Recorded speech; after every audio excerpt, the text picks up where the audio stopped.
पिछले 25 साल से संसद का एक भी सत्र ऐसा नहीं गया, मोदी संसद का सदस्य नहीं था, एक भी सत्र ऐसा नहीं गया जिसमें इस सदन के अंदर मोदी को गाली देने का काम न किया हो इन लोगों ने। 25 साल। और मुझे किसी ने पूछा था, मोदी जी आपके स्वास्थ्य का क्या राज है? मैंने कहा मैं डेली 2 किलो गाली खाता हूं।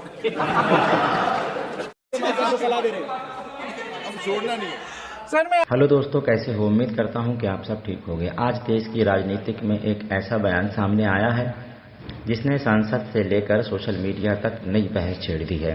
प्रधानमंत्री नरेंद्र मोदी ने कहा कि मैं पिछले 25 सालों से गालियां खा रहा हूं।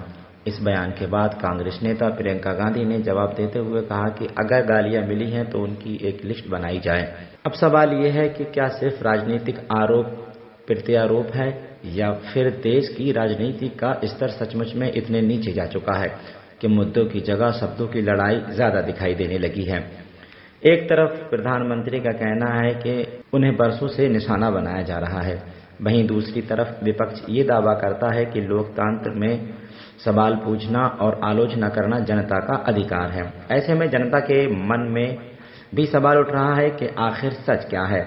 दोस्तों, लोकतंत्र की खूबसूरती बहस में है, लेकिन बहस तब सार्थक होती है जब उसमें तथ्यों की बात हो, जनता के मुद्दों की बात हो, रोजगार, शिक्षा, महंगाई और विश्वास की बात हो और विकास की भी बात हो। अगर राजनीति सिर्फ आरोप और जवाब तक सीमित रहे तो सबसे बड़ा नुकसान आम जनता का होता है।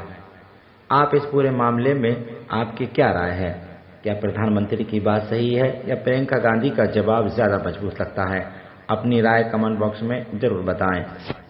फिलहाल इस पूरे मामले में राजनीतिक बयानबाजी तेज है और दोनों पक्ष अपनी अपनी दलीलें दे रहे हैं, लेकिन लोकतंत्र में अंतिम फैसला जनता की राय की ही तय करती है। आने वाले दिनों में ये मुद्दा किस दिशा में जाएगा, इस पर सबकी नजर बनी रहेगी। तो चलिए वीडियो को शुरू करते हैं। आपके माध्यम से एक सलाह दे देती हूँ।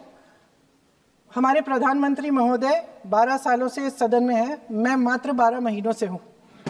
फिर भी छोटी सी सलाह है। उन्होंने एक सूची निकाली थी कि विपक्षी दलों ने और विपक्ष के नेताओं ने कितने अपमान किए हैं इनके, और उसमें शायद 90-99 ऐसे उन्होंने अपमानों की सूची बनाई थी।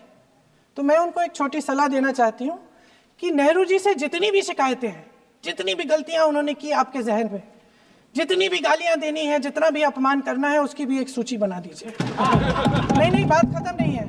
999 अपमान, 9,999 अपमान, सूची बना दीजिए और फिर हम एक समय निर्धारित करते हैं। अध्यक्ष महोदय जी से पूछेंगे, एक समय निर्धारित करेंगे, 10 घंटे, 20 घंटे, 40 घंटे, जितने घंटों में आपकी ये शिकायत पूरी हो जाए, माननीय सदस्य आप शांत हो जाए और हम बहस कर लेंगे। लेकिन इस सदन का कीमती समय, जिसके लिए हमें यहाँ पे जनता ने भेजा है, जैसे हमें जनता की समस्याओं को हल करने के लिए चर्चा करनी चाहिए, इस्तेमाल करना चाहिए, उसको इसी के लिए इस्तेमाल करिए। उसके बाद जैसे अंग्रेजी में कहते हैं ना, जैसे अंग्रेजी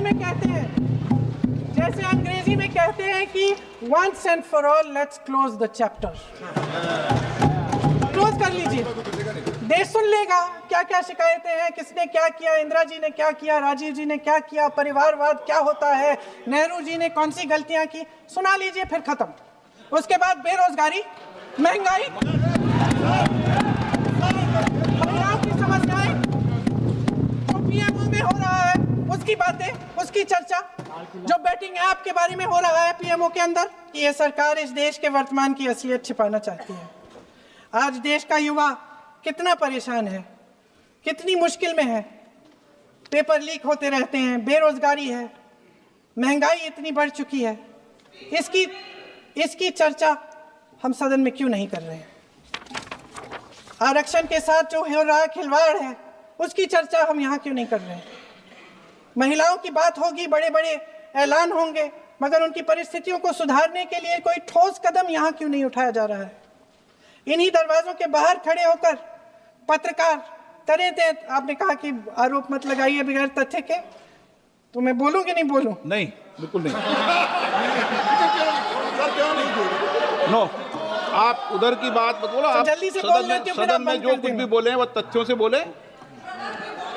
आपको हर चीज ऑथेंटिक करनी पड़ेगी, इसलिए आप तथ्यों से बोले।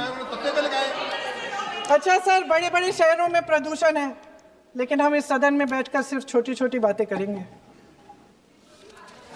जी, जो अतीत की बातें हैं ना, जो बार बार आप चाहते हैं कि हम पीछे देखें, लेकिन हम आगे भविष्य की बात, वर्तमान की बात, जो असली समस्याएं हैं उनकी बात न करें, ये छोटी बात होती है। आप में हिम्मत है तो भविष्य की बात करिए, हिम्मत है तो बात करिए कि बेरोजगारी क्यों है, कि पेपर लीक क्यों होते हैं। आप चेयर को एड्रेस करें। आपको अच्छा, खत्म कर लेती हूँ, चेयर को एड्रेस करो आप। अध्यक्ष महोदय जी, सच्चाई ये है कि इनका शासन दमन का शासन है। इनकी राजनीति दिखावे की राजनीति है, इवेंट मैनेजमेंट की राजनीति है, चुनाव से चुनाव तक राजनीति है, तरह तरह के ध्यान भटकाने वाले मुद्दों की राजनीति है।